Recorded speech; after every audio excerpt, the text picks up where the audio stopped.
নমস্কার, আমার YouTube channel future এমসে তোমাদের সবাইকে স্বাগত।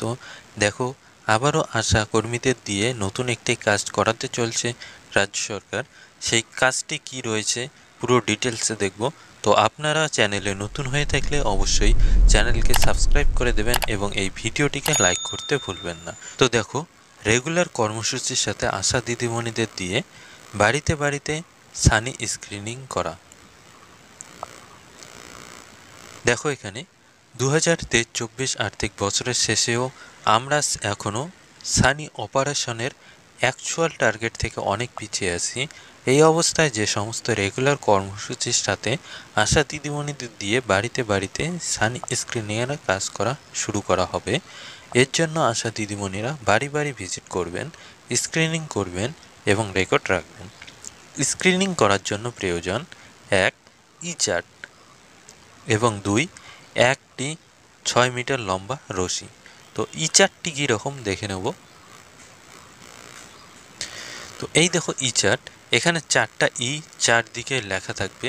তো এই ই-চার্টটি কাগজে বানিয়ে নিয়ে যেতে হবে। এরপর দেখো, সাথে ভিডিওটি দেখে নিন এবং আশা দিদিমণিদের দেখান। তো আশাদের যে সুপারভাইজার রয়েছে তাদের কাছে ভিডিও রয়েছে, সেই ভিডিওটি আশা দিদিদের দেখাবেন।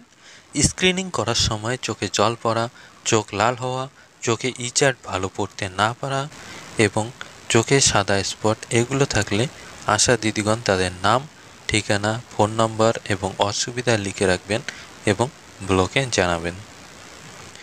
ব্লক থেকে সমস্ত পেশেন্টদের ফাইনাল স্ক্রিনিং এমটি অস্টোমেস্টিস দ্বারা করানো হবে।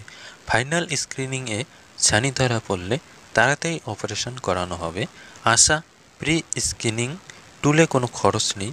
যত তাড়াতাড়ি সম্ভব ব্লক থেকে এই কাজ শুরু করবেন, যাতে আমরা ছানি অপারেশনের পারফরমেন্স ভালো করতে পারব। প্রায়োরিটি হিসাবে আশা দিদিগণ 50 বছর বা তার বেশি বয়সী ব্যক্তিদের স্ক্রিনিং আগে করতে পারবেন। তো এই ছিল একটু অর্ডারের চিঠি, এই কাজটি করতে হবে। তো আরও এ ধরনের ভিডিও পেতে অবশ্যই এই চ্যানেলকে সাবস্ক্রাইব করে রাখবেন। Thank you.